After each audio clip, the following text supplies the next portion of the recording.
Hey, welcome to Office Hours, everybody. Happy Friday. Welcome.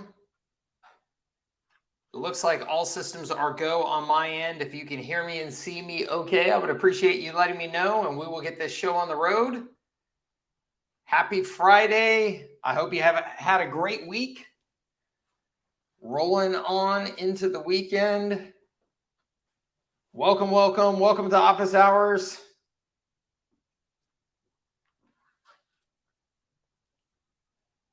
Hey, Lisa, how you doing? Welcome.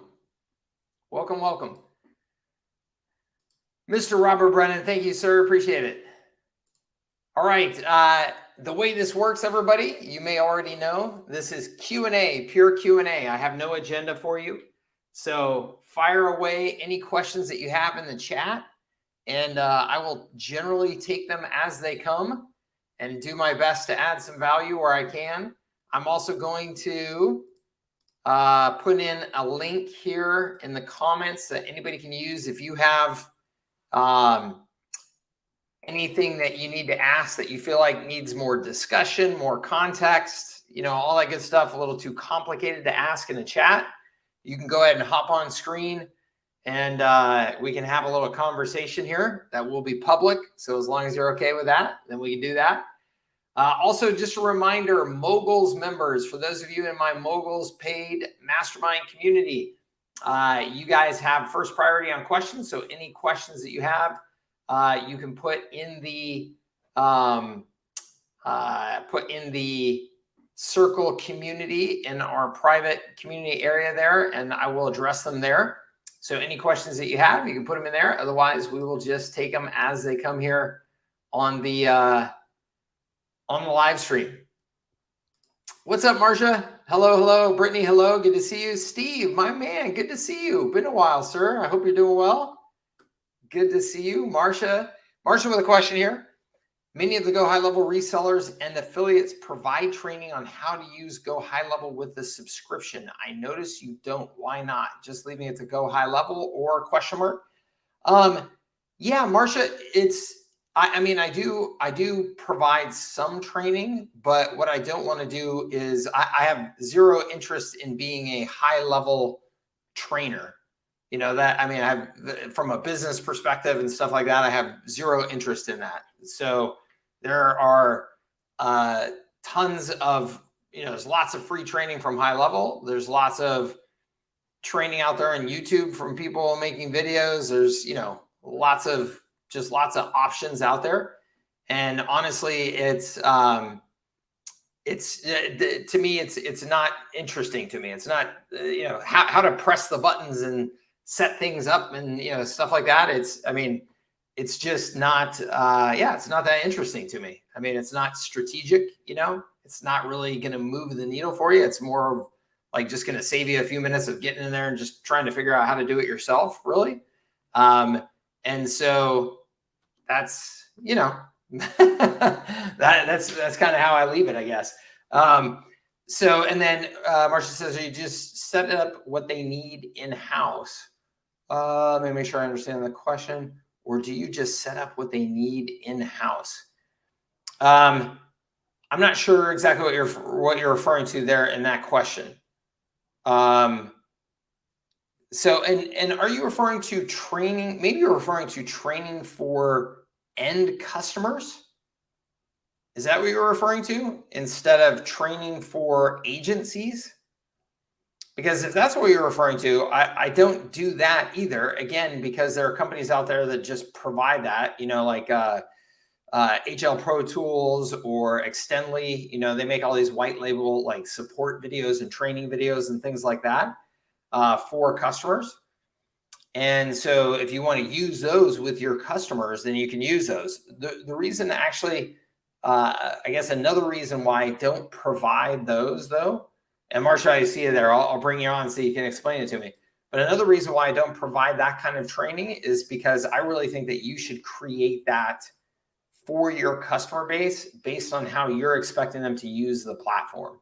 So, because everybody should be setting up high level to be used in a way that is specific to their customers as much as possible. And until until a high level is like just so easy to just jump in there and use, and it's all just intuitive, which I don't know that will ever be because it's such a big complex thing. I think that you should be creating a video for your customers. Hey, this is Marcia. I wanted to walk you through this step right here. It's really important you guys understand how to do this. So let me just show you the best way to do it. Right. So that's what I would recommend to you there. But let me make sure I've actually answered your question because I'm kind of guessing at it.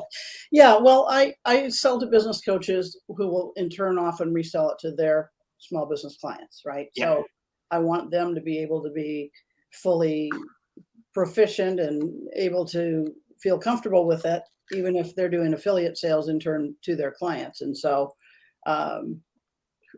who fills that gap? That's just strictly the go high level onboarding and so forth, or? No, I would recommend in that case that you look at Extendly and HL Pro Tools, because those guys provide both videos, like white label videos that you can use, and they provide services as well, where they'll have people, kind of manning your help desk for you and being your trainer for you and stuff like that. I talked to them Tuesday. Yeah, cool. And I still think, let me just, I will throw out my opinion here on any of those types of services, is that I think that they are a stopgap.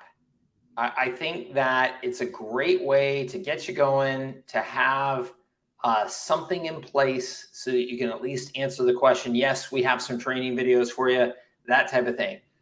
The reason that I say that, and it's no offense to them or their services, it's just that I think that ultimately, to differentiate yourself in the marketplace, you really need to own the customer experience. And you need to make sure that your system that you're delivering is differentiated from the next guy down the street. And so one of the biggest risks, I think, in business today for entrepreneurs that I see all the time is that actually stuff has become too easy.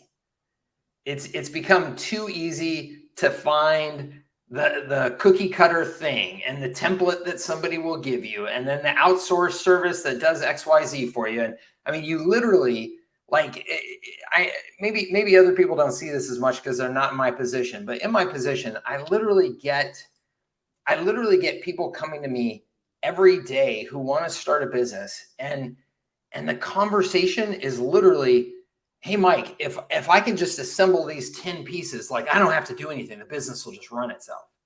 And I'm just like, oh God, like you are in for a horribly rude awakening if you think that that's what being an entrepreneur and being a successful business is. Right. Because if you can assemble those 10 things, so can anybody else. I mean, if just some guy wandering around on the internet and just, I just found these 10 things and put them together. Well, guess what? If it's any good, you're going to have 1,000 competitors tomorrow that do the exact same thing. So you have to invest in differentiating your services. You have to invest in creating something that actually creates a unique experience for your customers.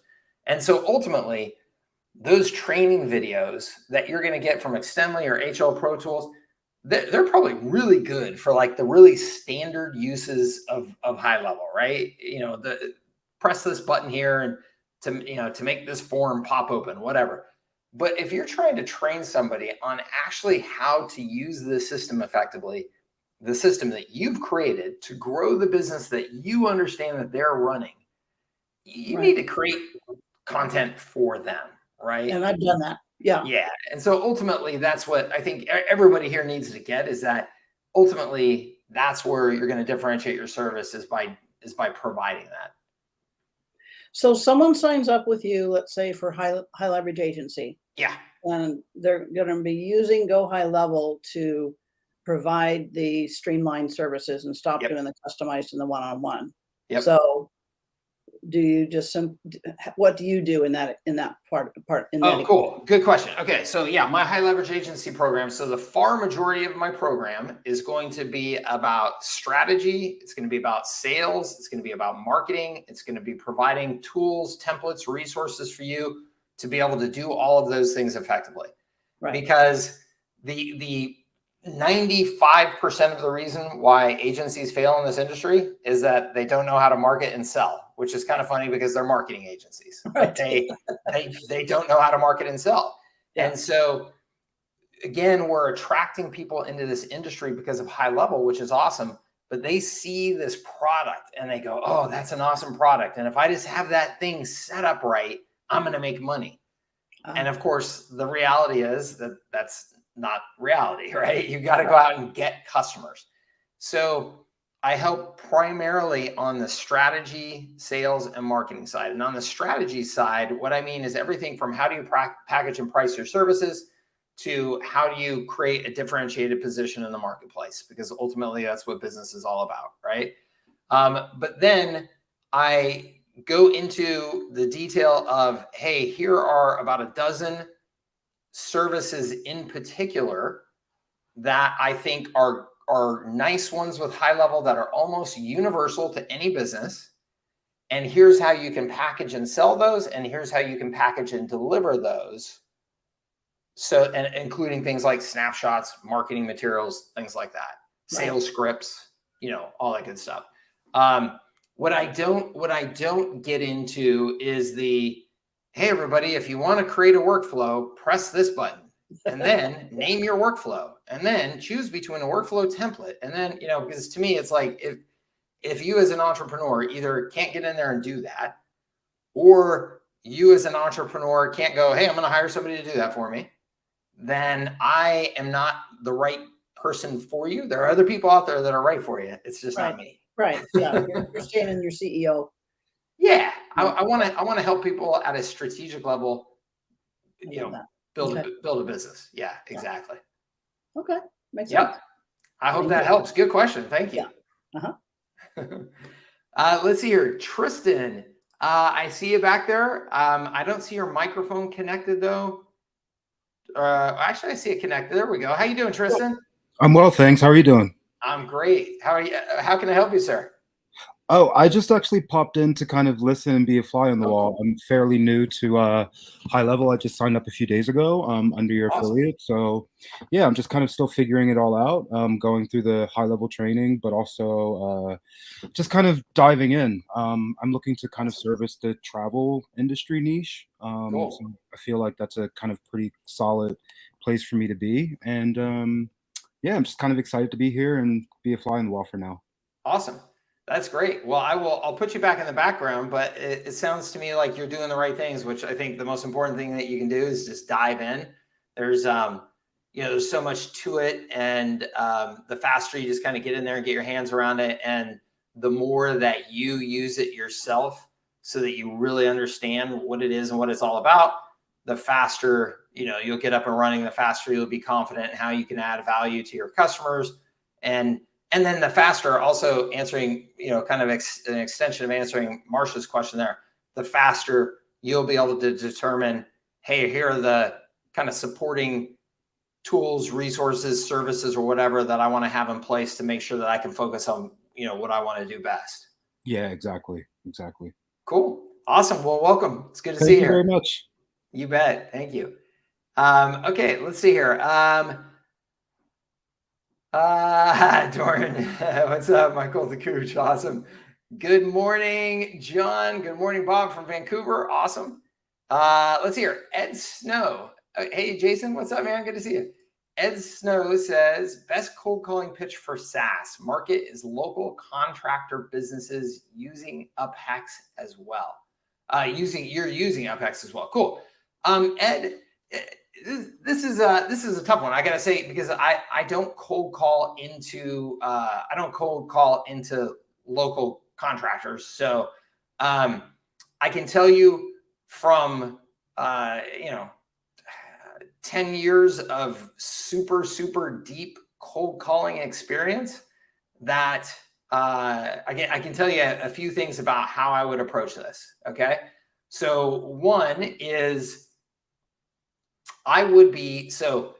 if you're familiar with my approach, I believe that you should be selling a sales marketing system. That should be your primary objective, is to sell a sales and marketing system that's based on high level so that you're getting those customers in using a variety of features of high level, making it a part of their everyday business, that they're using it to really systematize and operationalize the marketing function in their business, because most small businesses really don't have any sort of operationalized marketing function in their business. It's just either marketing isn't happening at all, or it's just completely scattershot, every once in a while, that type of thing, right?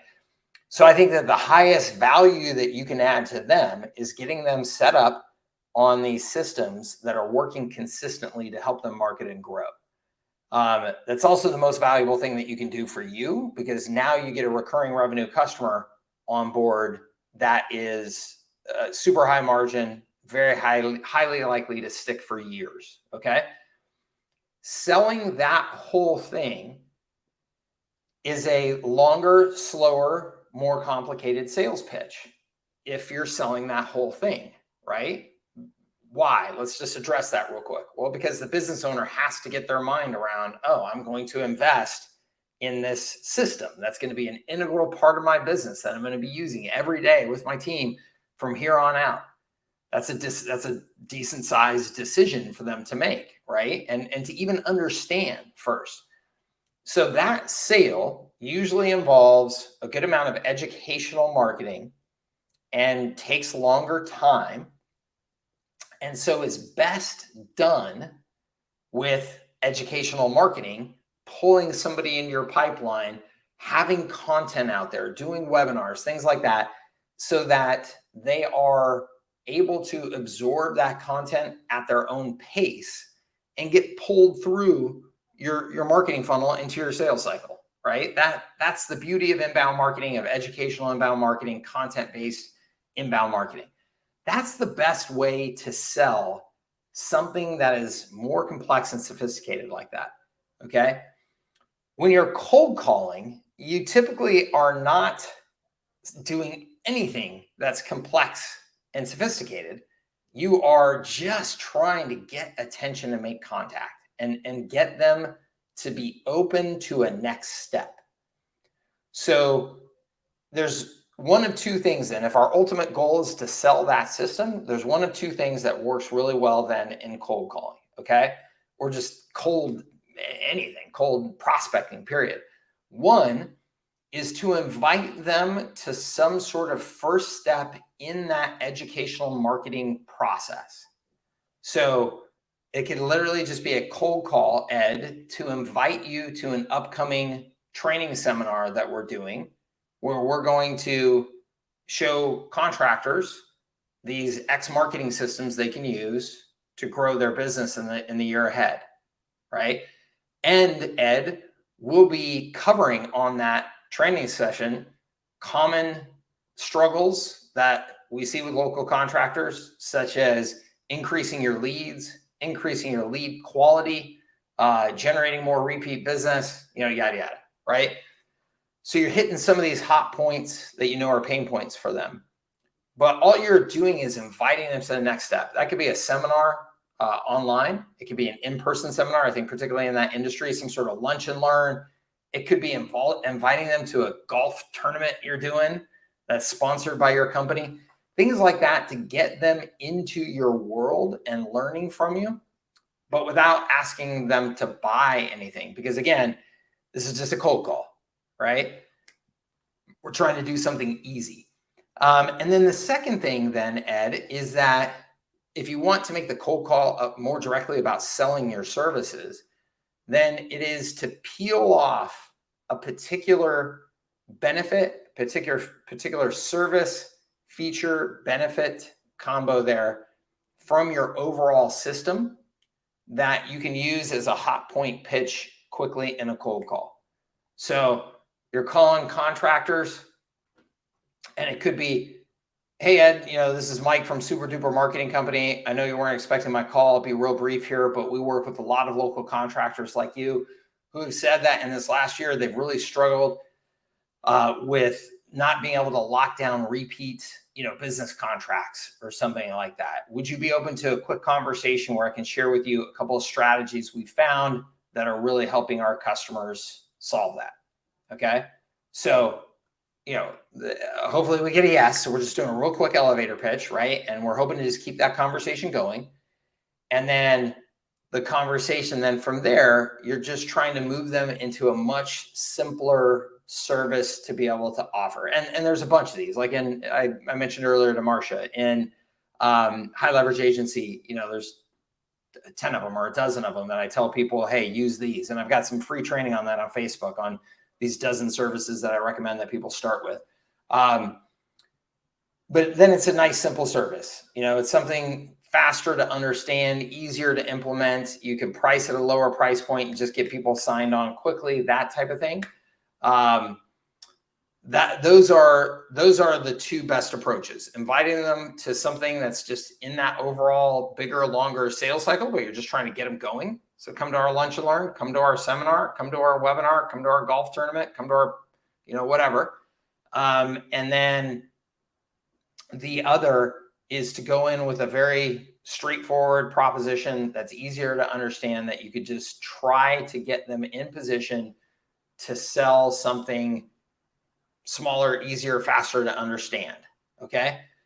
All of that being said, Ed, I got to say to everybody that you should have essentially no expectation that anybody is going to buy from you off of that first call, unless you're making literally a zero risk offer. And so they're almost kind of not buying from you at all. So, you could call them up and go, hey, Ed, I know one of the biggest challenges local contractors face, because we work with 1,000 of them, is that they get really poor lead quality. That's a waste of time from all these other lead generation vendors. I've got a proven lead generation system that works, that I'm so confident in, that I would love to deliver to you your first 10 leads at no cost to you. I know that may sound too good to be true, but it's just a way of introducing our services, and we're super confident in what we do. What do you say? Can we do that for you? Right? So now it's just you're just trying to make them a no risk, no brainer. Hey, let me give you your first 10 leads. Now, the next step when they say yes is you may, depending on your approach, decide to actually make a transaction. Great. All we need is a $97 deposit, just so we know that you're real, and blah, blah, blah, and that's it. We'll refund your deposit if you're not happy with it. So you could try and collect some money and make it an actual transaction. Or you could just say, great, all we need is all your information. Please sign up here, put on all your info right here. We can do it right now on the call, and then we'll get started. You're making a transaction happen. Even if there aren't any dollars transacted, you're getting that first commitment from them.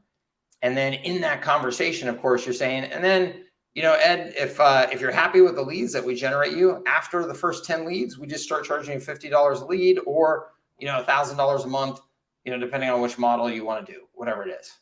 Okay. So that's the super no-brainer approach. Again, it's about making that initial contact just as frictionless as possible. And usually coming out with an actual sales pitch is hard, because that's friction, right? So I hope that helps you, Ed. There's oh, good. Awesome. Like I said, I was a hardcore cold caller for 10 years, built two businesses that way. And I have, I've trained a ton of salespeople on how to do it. The most important thing is that there's no magic formula, right? There's no secret, right?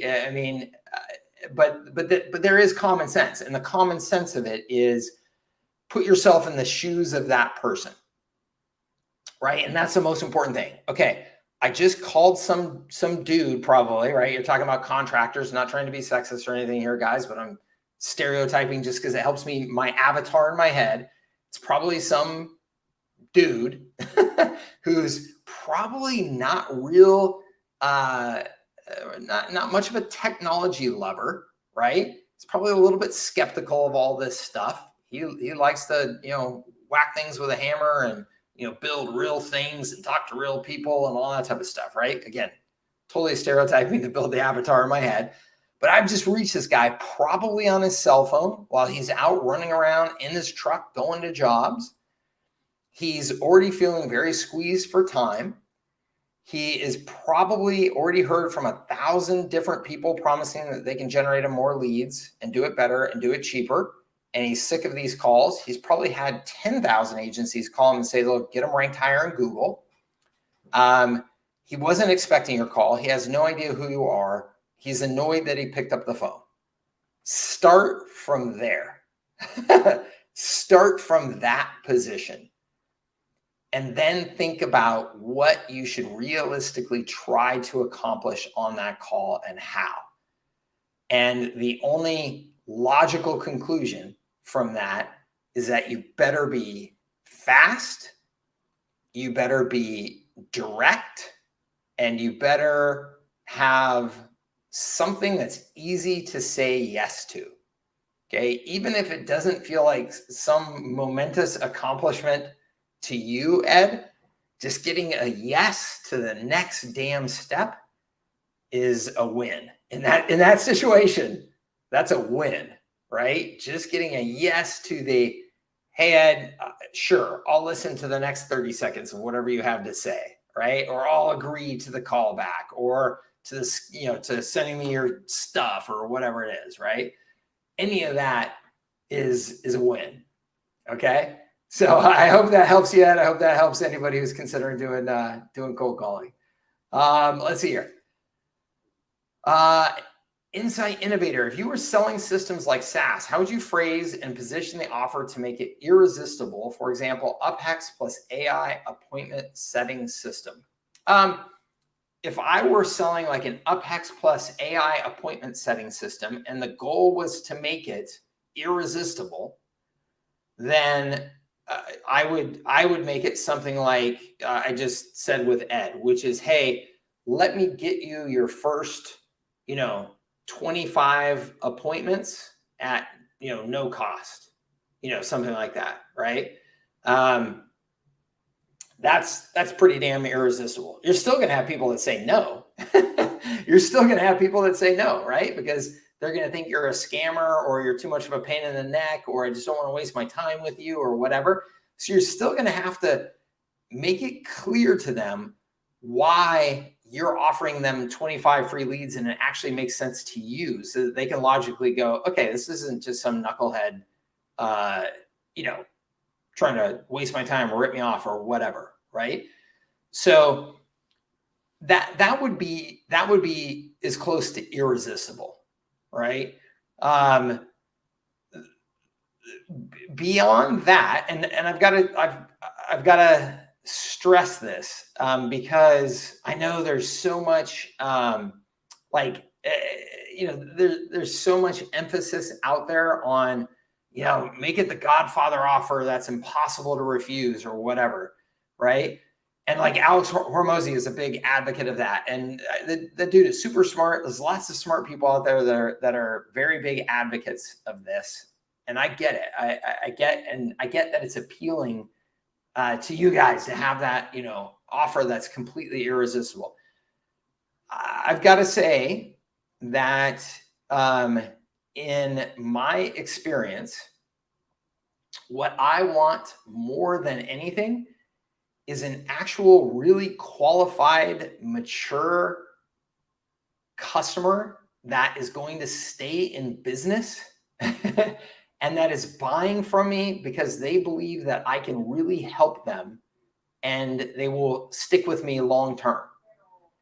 So let me explain why that is. Right now, I am not I'll give you an example. Right now, I'm not the number one affiliate with High Level. I'm one of their top affiliates. I'm not the number one affiliate with High Level. And what you don't see me putting out in the marketplace is anything where I'm promising you this, crazy, ridiculous offer where, you can build your agency in the next 30 days and make millions because this is the, the gold mine opportunity of the future, right? I would attract a ton more people if I did that. Why don't I do that? Well, the reality is I also know that even though I'm not one of the top affiliates, I know for a fact that I have some of the highest retention rates of my customers of any of the affiliates. Why is that? Because my pitch is to people who are more mature, more strategic, who are generally already in the business and are therefore have already demonstrated that they are probably going to survive in the business for years to come. So I don't get people coming to me with this mindset of just, oh, just give me a miracle, right? So when you make that irresistible offer that you're talking about, just keep in mind that that's what you're doing. You're attracting people who are looking for the easy way, the shortcut, the handout, the miracle, the Hail Mary pass, right? Fix my business overnight. Or if you can't do it, I'm broke, or I'm moving on to the next person who promises me that they can fix my business overnight, right? So just be very careful about who you're making that pitch to and who you're agreeing to spend your sales time with, because you're going to get a lot of people like that. And it's just reality. So I encourage you to look at a company like HubSpot. What is HubSpot's irresistible offer? Can anybody tell me? Let's just go look real quick. I mean, these guys are the gorilla in the industry, right? Let me share my screen. Let's look at their website. And what is HubSpot's just irresistible, Godfather offer that we're supposed to put together? Get a demo. That's pretty sexy. That's irresistible. Get started for free. All right, that's pretty irresistible. We know from HubSpot's statistics and just the industry statistics that the businesses who get started for free, a very small percentage of them actually turn into paying customers. Super small, we're talking, whatever, 5%, 7%, depending on the industry, somewhere between probably 5 and 15% of those actually turn into paid customers.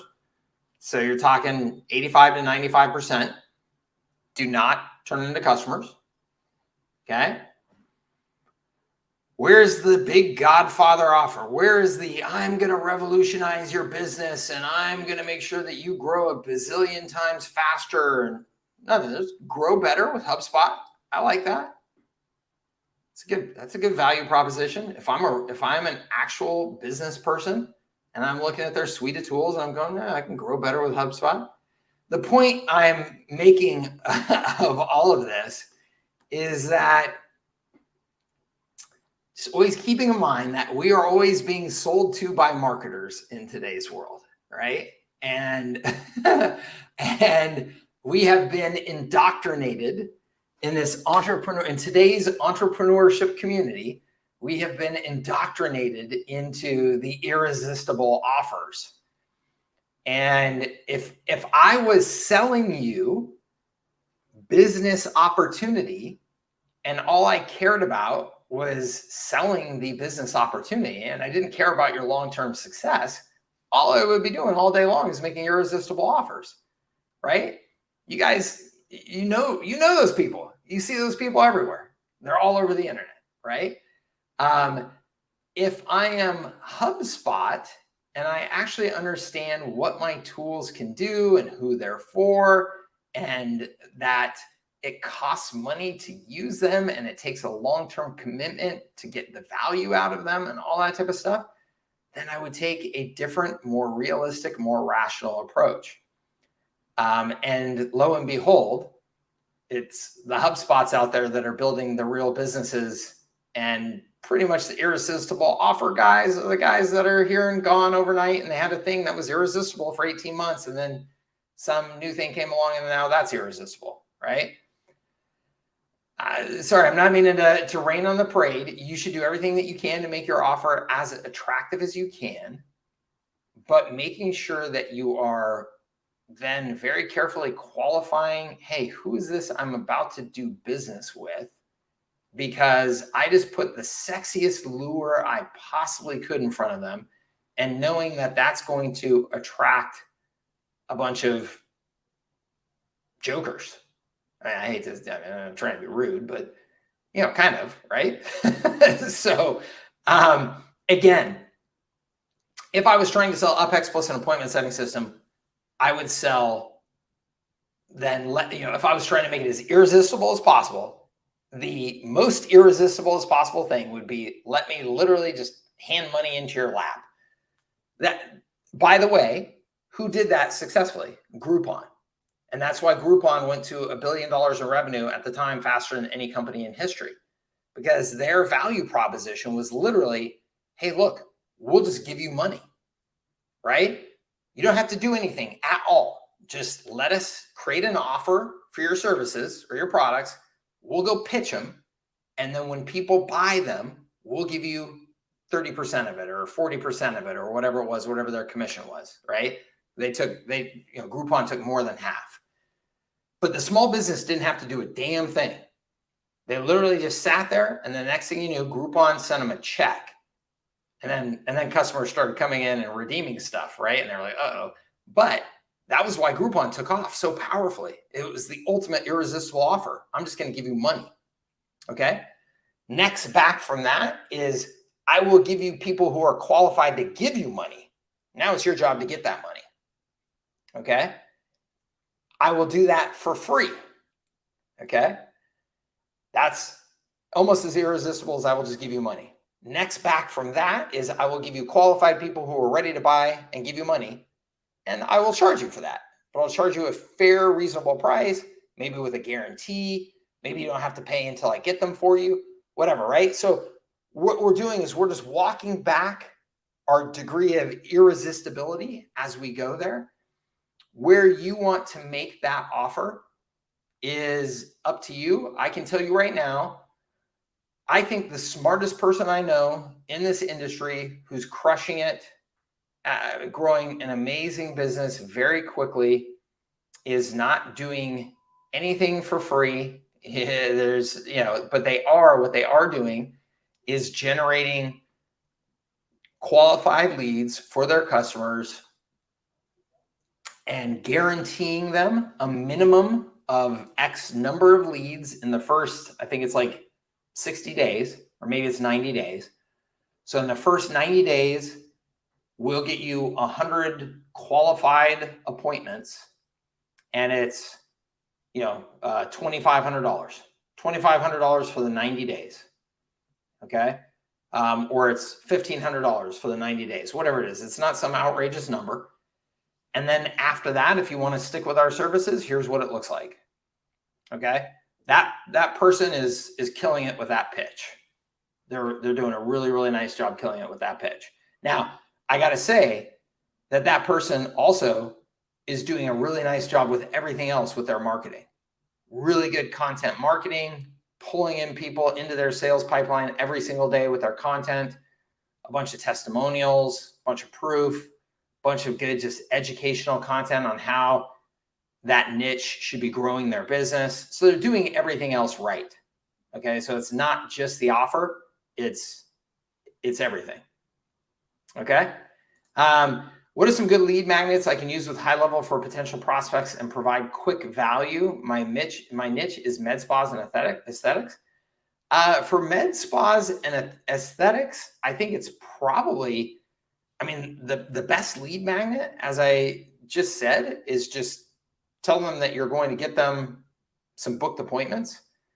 And I would say in those niches, there's no reason why, if you're, because this is the same person who asked about UpX and AI. So I'm assuming you know how to do advertising and stuff like that. Like if you do, there's no reason why you shouldn't be able to book those businesses some good leads, because those are very, very attractive niches and a very high value. And so you should be able to do that. And so that would be the most attractive lead magnet, is an ad saying, hey, we'll get you your first 50 appointments, right?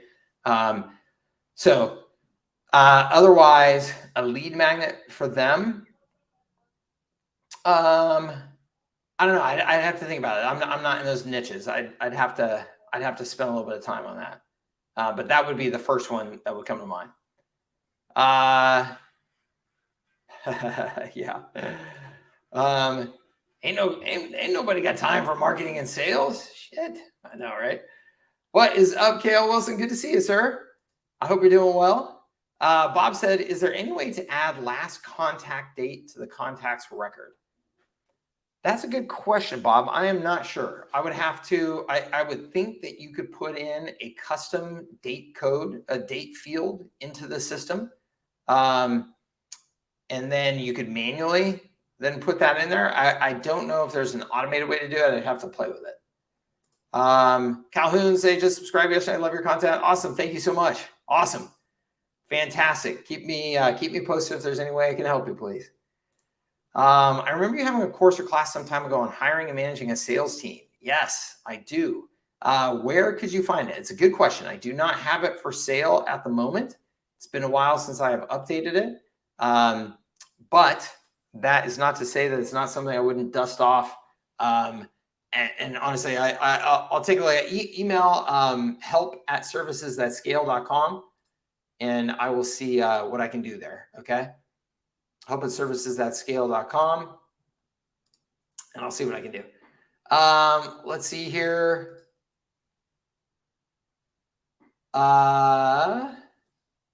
Doran says for a contractor, that could be a missed call text back. Yes. I also think the AI chat bot, when that rolls out into the marketplace, an AI chat bot, and actually Living Success, a lead magnet. No, I'm sorry. I wasn't leaving Insight Innovator, a lead magnet. I also think the AI chat bot could be a really good lead magnet here soon as well for just about any business, honestly. Bob says, reassessing systems. I use OSA, organized, structured, systematized, automated. Cool. I like that. I totally like that.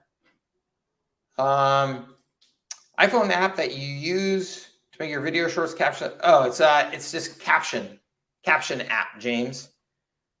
Caption app. And I read recently, they just got a huge round of funding.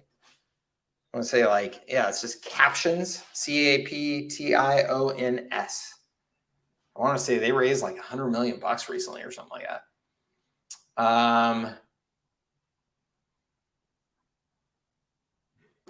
Justin says, I want to make sure I'm delivering all my offers. Yes, Justin, that is fantastic. I also want to make sure I have time to grow my business. That is also fantastic.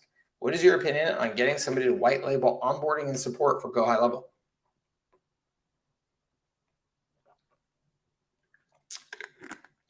I think, Justin, so one, I think it's awesome that you are thinking about those two specific areas, right? I'm sorry, a few specific areas. One, that you want to deliver. Two, that you also need to make sure that you're spending time growing, right? And then onboarding and ongoing support. Those are all just absolutely critical things to be thinking about. So let me try and prioritize it for you. So if you do not onboard your customers correctly and effectively, everything else that you're doing is a waste. Okay. I have always said, and this is always proven to be true, that the first 30 days of the customer experience with your service determines whether or not they're going to churn in 90 days or in 9 years, right?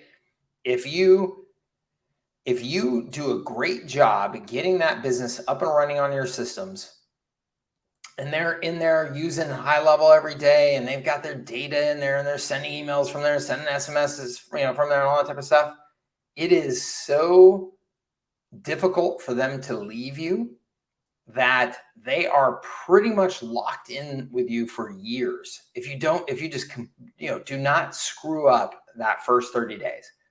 So the onboarding is the critical foundation of creating recurring revenue success. And creating recurring revenue success is really what the whole business model is about. If you don't do that, then forget it, do a different business. Okay. So if there is a linchpin to that, it is the onboarding process. So I stress that to you to say that you really need to get that right. And it's not to say that you can't outsource it. I think that's still possible. But what I will tell you is that if you're going to outsource it, you better have a real sharp eye on it. And you better work with whoever you're outsourcing with to collaborate, to design an onboarding process that's really nailed for your specific service delivery. So it can't just be some general, just weak generic, we're going to get you signed up, just like some lame onboarding. It's got to be personalized to your model and to your service delivery and to your customer base. Okay. So again, that could mean that you do some sort of like onboarding call with your customer. That's you, and that's very personalized. And then in the background, you've got an outsourcing team that's doing a bunch of the mechanics of getting everything set up, but it's not customer facing. You're doing the customer facing part, and that's just a 30-minute call. And then 2 weeks later, once everything's set up, we do another 30-minute call. And again, that's somebody on your team. Like, that's a great, hey, we're using outsourcing, we're doing it strategically, but we're also making sure that we're delivering the personalized service, and we're making sure that things are going well. Like, we're still owning the relationship and the success of that. That's perfectly fine. If you just hire some outsourcing firm and just go, oh, you guys are good at setting up high level, just go with it, right? Then that's going to hurt you. I promise you. Okay. So that's the first thing to say about that. I think that once you do that, the ongoing support, you can outsource a ton of that, particularly because it doesn't have to be done live. Like, a bunch of that can be done through tickets or chat bots or things like that. So you're not actually having to have somebody like speak to somebody, things like that. I think that's pretty darn easy to outsource, actually. I would still recommend that you have an option for them to reach you somehow. So like doing office hours calls like this, schedule a weekly office hours call where any of your customers can call in and get help with anything. Is still a great idea. So that would be my priority. Again, really nail that onboarding process. And then if you do that, then that should, of course, really free up time for you to sell. But most importantly, it's going to make the fact that you are selling worth your time that you're investing, because your customers are actually going to stick. Okay. So that's my 2 cents worth there. What's up, Steve? Welcome, sir. Let's see here.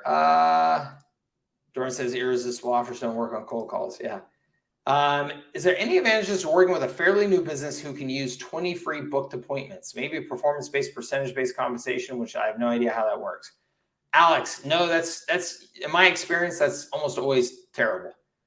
And it goes back to that rant I just did a little bit ago. You're almost always working with somebody then who has no money, who is kind of betting on you taking the risk and making things happen for them. Here's the biggest, after years of being an entrepreneur and years of working with entrepreneurs, is the biggest red flag I can get from anybody who's out there telling me, hey, Mike, I want to start a business. I want your help. I want your courses. I want any of that type of stuff, is you will very quickly pick up on the mindset of somebody who is not actually fully accepting responsibility for their damn life. And then that, and by extension, their business and the results that they're getting and the outcomes that they're getting. Right. And so in my world, I run across these dreamy-eyed, people who want to be an entrepreneur, or at least they tell themselves that. But again, they're looking for these shortcuts, and they're looking for somebody else to make the easy button. And they actually blame, right? Like you hear it, they actually blame me because my course didn't do enough for them, or whatever it is, right? It's like, oh my gosh, like, right? You literally have somebody who's putting together all this stuff to try and help you, and you're blaming them, right? When the reality is, you can't blame anybody. If you're going to be an entrepreneur, and this is a bigger rant about life. I don't care what it is that you want to be, or what it is that you're trying to accomplish, or who you think you are, or whatever. There's nobody to blame. You're just being a fool if you're blaming anybody. You're being a victim. You're not taking true accountability. And that can work in so many areas of your life, at least for a while. You can go work your corporate cozy job and continue to get some bullshit, 5% raises for the rest of eternity. Honestly, even if you are not an accountable human being, because those big companies are so desperate to just find anybody with any degree of talent to fill a position, right? If you are an entrepreneur, the market is not desperate. The market does not need you. The market has all kinds of options. And the market does not care, and it will, it will give you what you deserve. And so if your mindset is, I'm a victim and I'm waiting for somebody to give me the perfect this or the perfect that, and then my business would have worked, and it's somebody else's fault because they didn't give me the right thing or the right this or that, then you are already lost. You've already lost and you just don't know it, right? And it's just a matter of time. So when you are selling to those small businesses, again, this goes back to who you're attracting. If you are selling to those small businesses that are just getting started, right? And they're coming to you and like putting this on you to get them to grow their business for them. And then if you can do that, then I'm happy to pay you something, right? But if you can't do that, well, that's your fault. You're not a good service provider. It's never the service provider's job to grow anybody's business, right? It's my job to grow my business. So if you're dealing with anybody with that mindset, turn and run away. And I don't know if I've posted a little YouTube short or I'm about to post a little YouTube short. I'll see you here after this call, where I talk about when I come across prospects that are like that, how I deal with it. But you've got to tackle that head on. You cannot try to serve those customers without addressing that mindset, or you're done. You're just wasting your time. So anything though with a small business where it's pay for performance, percentage-based compensation, like I've even seen people out there telling you like, oh, you can take an equity position in that small business and then, you split the profits and all this type of stuff. What a total disaster. I mean, it does not work. Okay. It does not work. And let me just explain to you why. Again, going back to those businesses that we're talking about, most of them don't even have any decent bookkeeping. Like they're not even doing proper accounting. And so now you're tying your ability to get paid to their assessment of what was profitable or what wasn't. It's a total joke. All it does is end up in a bunch of nasty fights. Yeah, absolutely, Alex. So the only way, Alex, I feel like, man, I'm on this like rant where I'm just like dosing out the medicine. I want to be helpful though too, Alex. The answer is what you can do, and you can actually do this really nicely in high level, which is that you can generate a lead for somebody. And as soon as that lead hits in the system in high level, which because you generated the lead in high level, right? You captured it using a high level form. Somebody filled out the form, okay? In high level, you can use a workflow to then automatically charge that customer for that lead. So that's a pay for performance model that can work. It's still typically not a good model with small businesses. It's really not, but you can do that. So you can say, hey, it's $50 a lead and we charge your credit card at the end of each day. So if we generate 3 leads, we charge your credit card $150. We can put a cap on that. If you only want to spend up to $1,000 a month, then we'll cut it off when we hit 1,000, right? And then what you need to do in that case to make it work, Alex, and make it realistic is build in a cushion.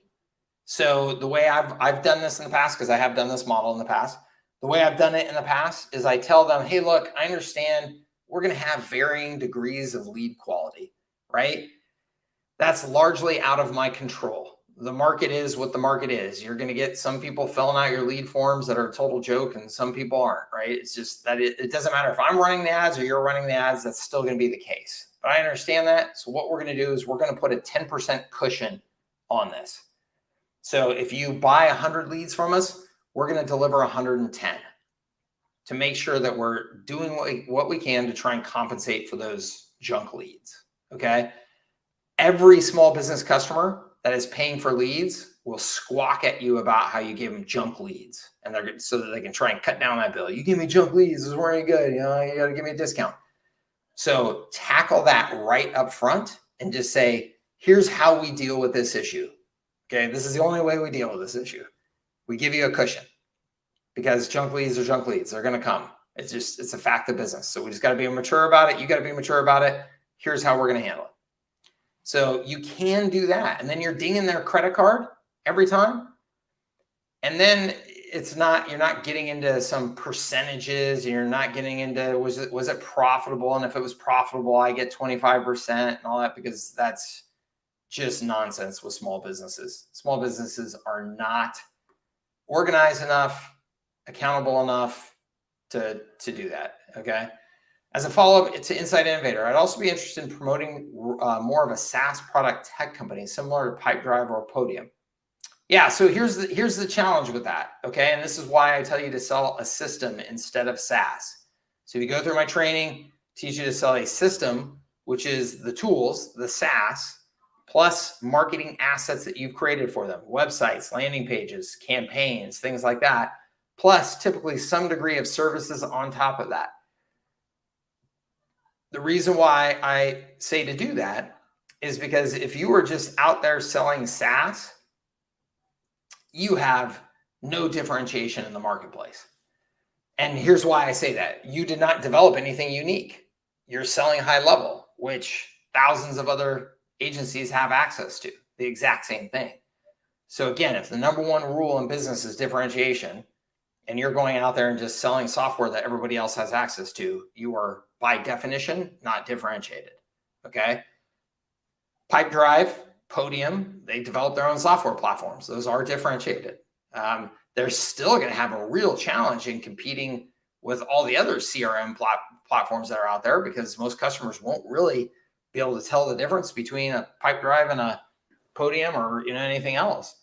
But you, as a small early stage entrepreneur, you can't go out there undifferentiated. You're just going to get slaughtered. So you got to be very careful with that approach. Okay. Can you talk about positioning the 3 packages on our agency site, homepage, our services, or just in a funnel? Not necessarily. Yeah, Kale. So I would put them on your site, and I would do it. Let's just go back to that.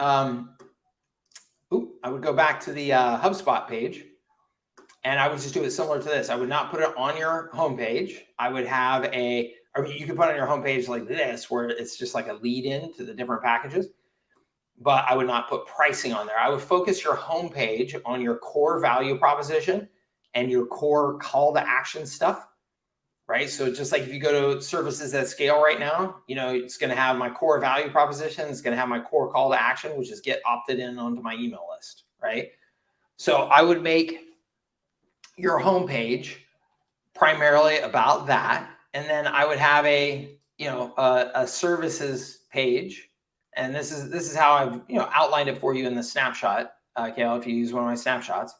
So I'd have a services page where then they come down and they've got these 3 packages, and you're essentially following this model right here, right? Which is, here's the name of it, elevator pitch for this package, for this package, for this package, price, and then what's included. And then I would have a buy now, but also a talk to sales right there in the same spot. So like a buy now button, but with a link below it that says talk to sales, that takes you out to a sales booking, right? A calendar booking. Because most customers are going to need to have a sales conversation. Okay. I think if you look at any of their higher price plans, you can see they primarily put talk to sales as their call to action, because anytime you start getting up to the, these price points are higher with small businesses, they tend to want to have a conversation before they buy. So obviously HubSpot knows that. Okay. So, and here we go. Yeah. So sorry. So here, this is a better example to look at. My apologies, because this was for individuals and small teams, but for businesses here, you can see here $720 a month. And this one actually has a buy now or start a trial. This one has a start a trial, talk to sales. So, but structuring it, super similar to that. Okay. Let's see here.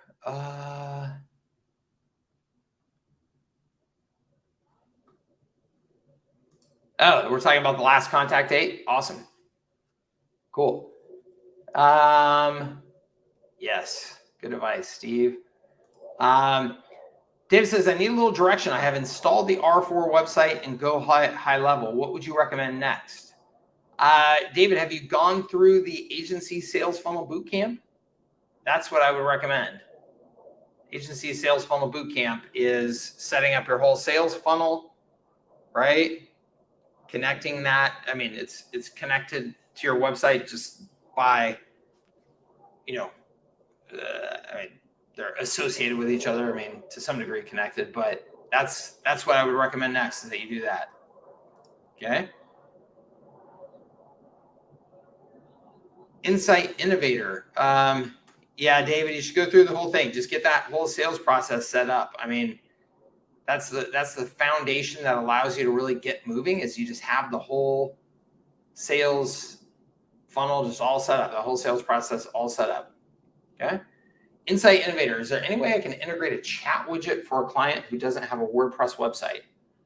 Yeah, you can just use the code. It doesn't have to be WordPress. It's just done easily with WordPress. But there's a code. You can just put that code on their site. So it takes a little bit more technical know-how depending on what that website is built on. But I would think that that's fairly rare, right? Since almost all small business websites are on WordPress at this point.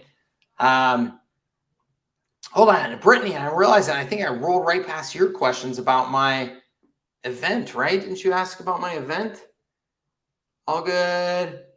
But yeah. So the event went really well, Brittany. We learned a ton from it. So I won't say that it went perfectly, but it went really well. We sold out just like in 10 days, which was awesome. And people had a great time. It was a success for sure. Learned a lot about like just logistics stuff we want to do differently. And then honestly, the disappointing part about it, Brittany, the most disappointing part and the biggest learning lesson that we got from it is that the team at the venue did not fully buy into this marketing opportunity for themselves, for their business. And that was really disappointing. And I realized that was our fault. We needed to sell that better before the event. So we've already got 3 more events now lined up, which is awesome. We're going to get really going on these things. But these should be an incredible marketing opportunity for everybody involved. And the venue owner, I think again, this is my kind of my rant about small businesses, right? A lot of small businesses are small and stay small for a reason. The owner of this business kind of lost the vision or the opportunity of like, hey, these guys are bringing in a bunch of new customers in my business. I should really put my best foot forward.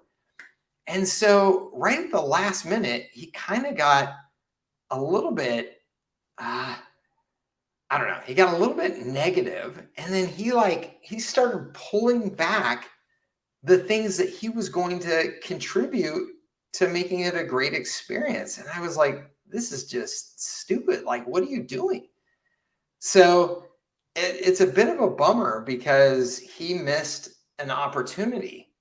And the lesson learned, though, is that impacts our event then, right? Because they're pulling back.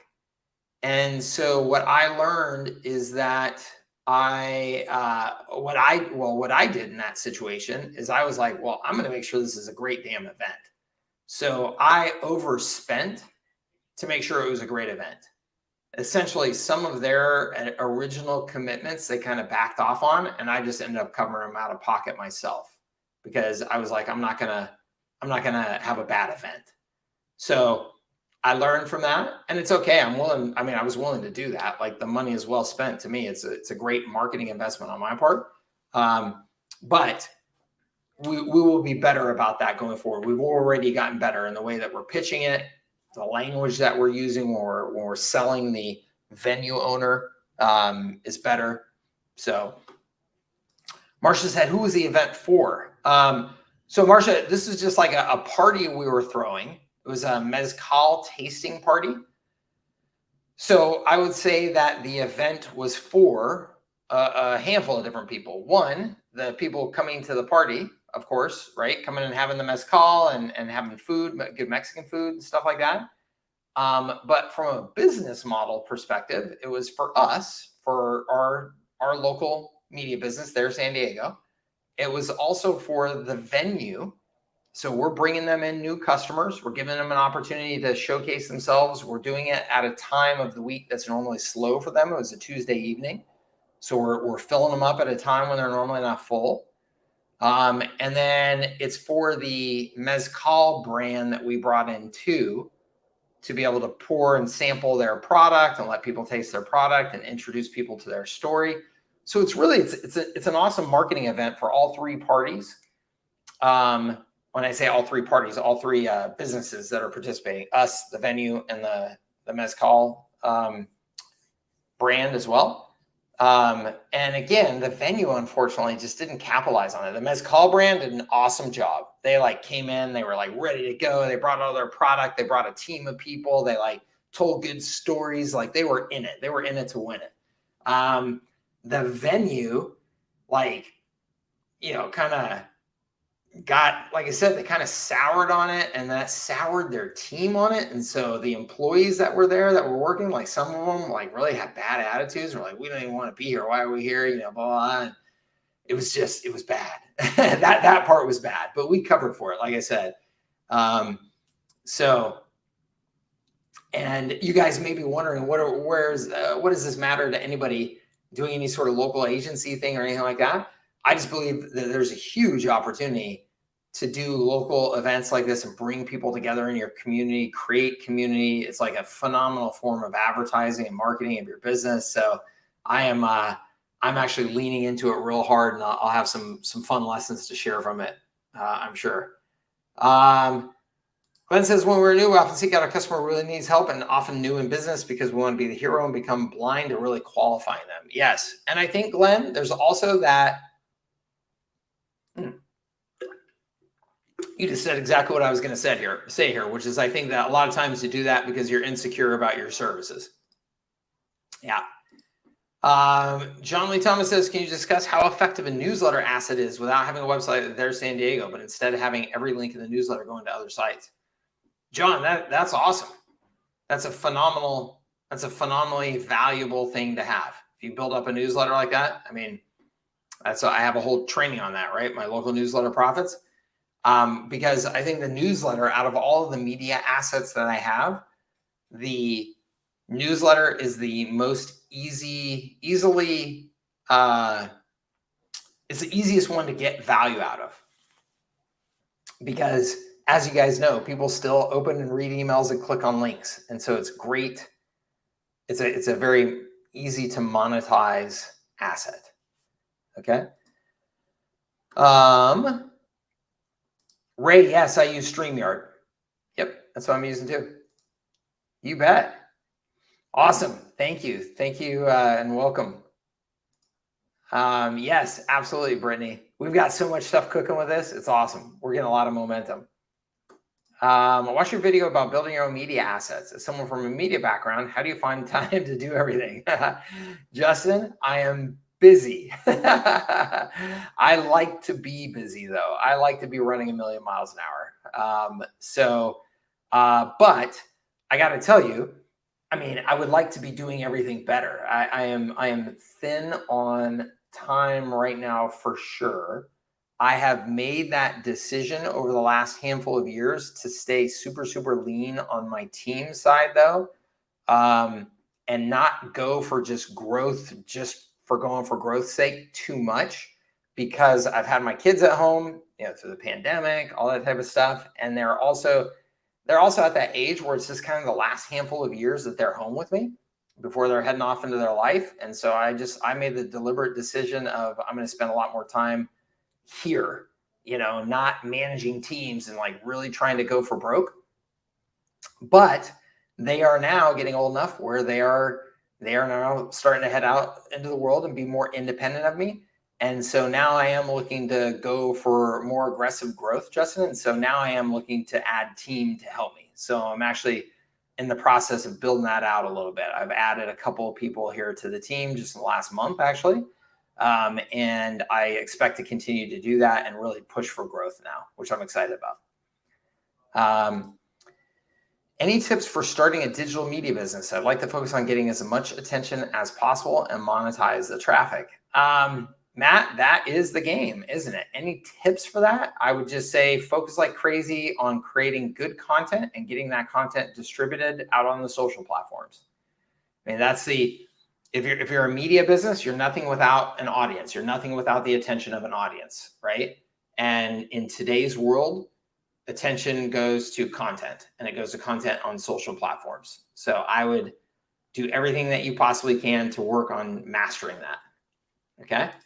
Debbie Starr says, I'm just getting started with B2C, have been coaching entrepreneurs. What's the best way to get started? Debbie, I guess I would need to know more about what you mean by, I mean, like, what exactly are you doing? Like, what kind of business?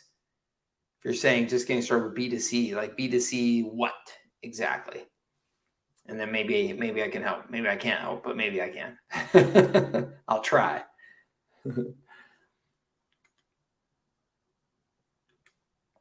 While Debbie is answering that question, I would say anybody else who has any questions, please put them in there. Otherwise, we're getting to the end of our questions. And I will start to wrap it up. I don't see more coming in there. Oh, you want to start selling services to small businesses. Okay, so that's actually B2B. So that's B2B, right? You're selling business to business. You're selling to small business owners. Okay. So that's still B2B. So in terms of getting started, what's the best way to get started? Well, Debbie, I would say, I honestly, I don't like to come on here and just like plug my own courses or anything like that. But I would say that if you are trying to figure out the best way to structure and price your services so that you can deliver them with scalability, go through my Services That Scale Foundations course. Okay. Because if you are selling to small businesses, the only way to make that a decent, viable business model is by having recurring revenue, by having high margin revenue, by being able to focus most of your time on sales and marketing, which means that your service delivery has to be very productized and automated. Okay.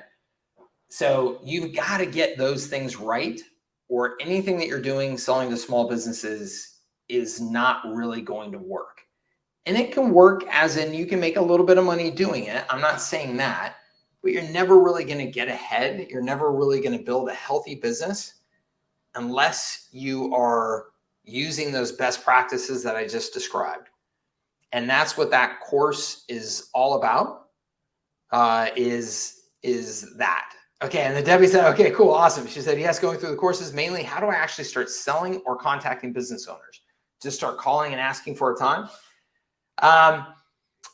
The best way, in my opinion, is to create content that is going to pull them into your sales process, and then do your follow-up marketing to everybody who's expressed interest. Okay. So that can be putting out blog posts and promoting those blog posts, doing a podcast, creating YouTube videos, running webinars, right? Those are all various forms of content marketing that will pull people into your sales process. And that is the best way. The most active way in terms of like, okay, like I'm doing something all day, every day, is doing like cold email, and cold calling would be last on my list. But those are things that you can like actively do all day, every day to create more activity.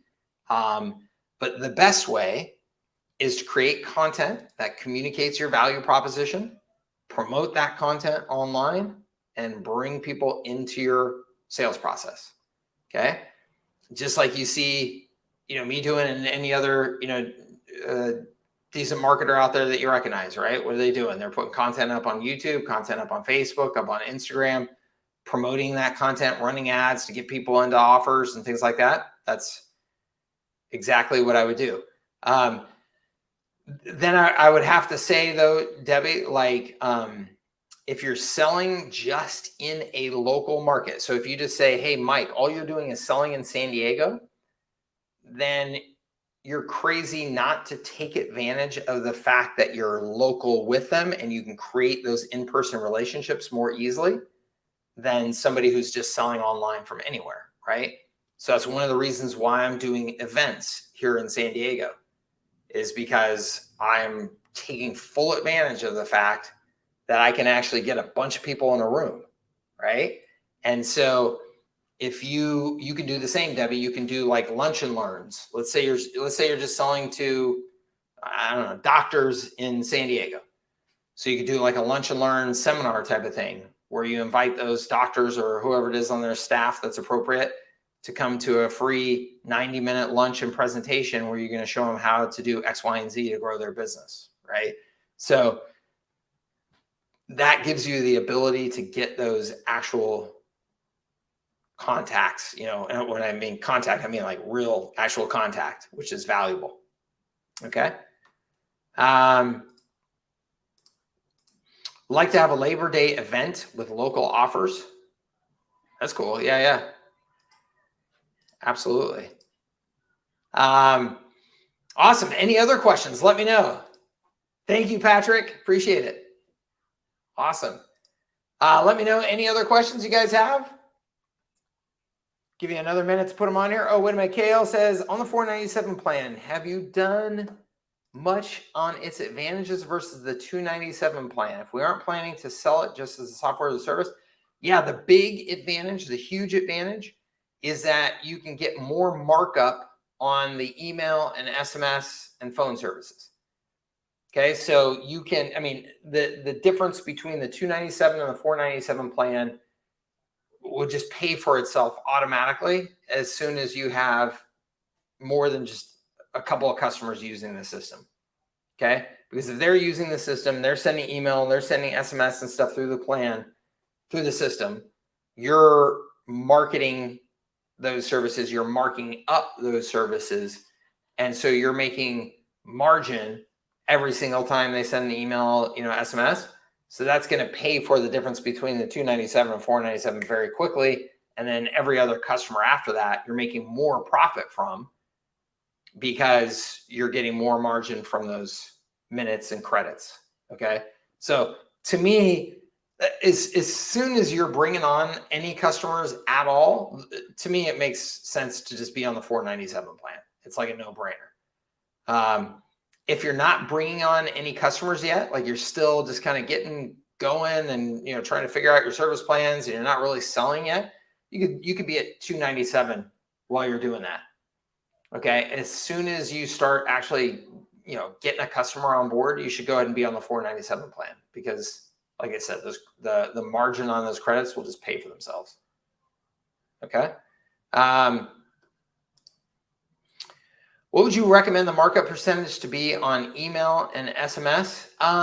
So what I always do is I go to Easy Text, I think it is. Easy Text, Easy Texting. It's Easy Texting. Let me see here. Yeah, so hold on me. So I go to these guys just because they're like a bulk texting, kind of service. Like this is all they do pretty much. And I look at how much they're charging. And I just use that as a baseline to kind of understand where the market is at. if all they're doing is texting, right? So you can see right here, 0.0225 per message. So then when I go and I put my markup into the system, I just use that as a baseline, but then I also know, okay, I can mark up significantly more than that just because we're offering much more value than they are. Like that's just a dumb, that's just a dumb texting service, right? We're offering campaigns and calls and, all that type of stuff. But if I then go to, let me just show you inside of my SaaS setup. Okay, so you can see that now. Yeah. So inside of my SaaS setup, and you can see phone system charge 14.014, receiving 0.0085. So you can see it right there. Charge to customer 0.056, 0.034. I am in line with, let's see here, the text messages. I have 0.0316. And if I go back to easy text, they're at 0.0225. So I am less than 50% higher than they are, but I'm offering a lot more value. And I don't know that the difference is enough because we're talking about such small numbers there.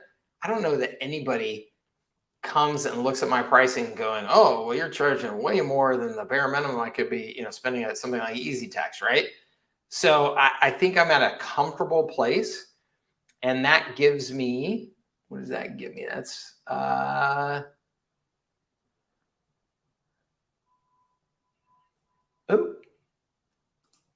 there we go. That gives me, oh, this is content AI. Sorry. I'm looking for the margin right here. Oh, my profit. Sorry, it's right there. My profit is 0.0225, and that is 0.0225 out of 0.034. So my margins right there are right around 67%. And generally, in any service business, I want margins that are around 67% at a minimum on anything that I'm doing. Anything below 67%, you start to have a hard time making money as a business. So 67% is where I always aim for as a baseline minimum for my services. Okay, so that's essentially multiplying your cost times 3, right? So if you multiply your cost times 2, you're at a 50% margin, right? So if I have a thing that costs me 2 and I multiply it times 2, that's 4, right? So if I'm selling it at 4, cost me 2, that's 50% margin, right? If I multiply that by 3, I would get 6, okay? 2 out of 6 is now, what is that, 33%, right? And so my margin there is 67%. So if you take your cost and multiply it times 3, that's generally the bare minimum that I want to operate at, okay? And ETA on the media program, I still don't have an ETA, Reggie. And the reason why is because I am pushing so hard into, my media business right now, like with these events and all this type of stuff, that I really am working hard to push that business to a new level and learn a bunch of stuff. And my mind is just like on wanting to do that before I roll out the update. So I really don't have an ETA. Yeah, it is in my mind. I just don't have an ETA. I just really want to work on that business myself. So Carrie said, was it Carrie? I think, said, hey, Mike, you have the slider on Forex markup. And I do have the slider on Forex markup. If you look at it though, because all of this stuff is blended, it is a little bit funky on trying to figure out exactly where you want to land. So I'm looking at, I was giving you an example right there. That was receiving calls. Here's on text segments. So if I do, let's just see here. Let me get the calculator up. And 0.0237 divided by 0.0316. Yeah, so 75%. So I am at 4x right now. So thanks for pointing that out, Carrie. I was doing the math obviously quickly in my head, and 4x is better than 3x. So like I still said before, 3x is the minimum that I shoot for on anything service business. It used to be 2x, which is 50% gross margins. 50% gross margins is way too thin, in my opinion. I would never run a business at 50% gross margins anymore. It's just not any fun. It's amazing how much better life is at 67% gross margins. And then it's amazing how much better life is, again, at 75% gross margins. So, you want those to be as high as you possibly can. It is a bit of a judgment call and a bit of understanding who you're selling to and how price sensitive they are to those particular services. Like there's going to be some businesses that actually know like the phone rates and text rates, right? Because they're already using phone and text enough that they're going to be able to like, hey guys, you're marking up those phone rates much more than what I'm paying right now. Like, so you gotta kind of understand your market there. And play around with that. Okay. Awesome. Absolutely. Thank you, Lisa. I appreciate it. Kel says, don't feel bad in the restaurant business now. It's getting to be food costs at 7 or more. Yeah, man. The restaurant business is a tough spot right now. It really is. It's a tough spot. I still think, though, I am optimistic on the businesses that create a unique experience and product out there. I mean, here in San Diego, gosh, the best businesses, the best restaurants, I mean, they're packed. They're packed with people spending money. So, but they've got a unique product. They've got a unique experience. So people are seeing the value in that. All right, everybody. It's an hour and a half. I got to get running. Happy Friday. Thank you so much for joining me for office hours. As always, I appreciate you being a part of the community. Coming here, spending your time with me, asking good questions, all that. I hope that I help you. I think I gave some maybe some bitter medicine in some of my rants today, but I think also really important messages for everybody to hear, not only for how you're selling and who you're selling to, right? You got to make sure that you're selling to people who are people that you want to do business with long-term. Right? That's why it's so important in your sales process that you qualify for mindset, because you are basing your business model on working with them for years. You don't want to work with a pain in the butt for years, right? And then also, guys, your own mindset. Man, as an entrepreneur, if you are trying to blame anybody else, trying to have this mindset of, it's some other thing that's happening out there in the world and then I'll be successful, you're just fooling yourself. Okay. And I just can't, like, I can't stand it. I've fallen into brief periods of time where I've done that. And then I wake myself up and I slap myself around because I realize how wrong it is and how damaging it is and how costly it is. And so I will not also be a part of encouraging that in my community. You've got to have a tough mindset. You've got to have a mindset of ownership, of accountability, and getting out there and getting after it and taking full responsibility for your outcomes, because that's the only way. Otherwise, go get a damn job with the government, right? Where you can get retirement. I mean, otherwise, being an entrepreneur is too risky. Don't be crazy. Go get a cushy job with retirement. Bright World Arts. What about a local business directory as a way to generate local business relationships? Yeah, absolutely. You can totally do that. My good friend Tim Fondrick up in Oregon has got a very nice business doing this. He does other stuff as well, but this is his way of, kind of getting that initial contact with businesses in a lot of cases. So yeah, you can absolutely do that. I think it's a great tool for marketing because it's a way of just like, easily adding value and kind of introducing yourself to them for sure. It's very similar to what I'm doing with my media business, just a little bit different, version of it. Awesome, everybody. Have a great rest of your Friday. Have a great weekend. And I hope to see you on a future office hours call. All right. Take care, everybody. Thank you.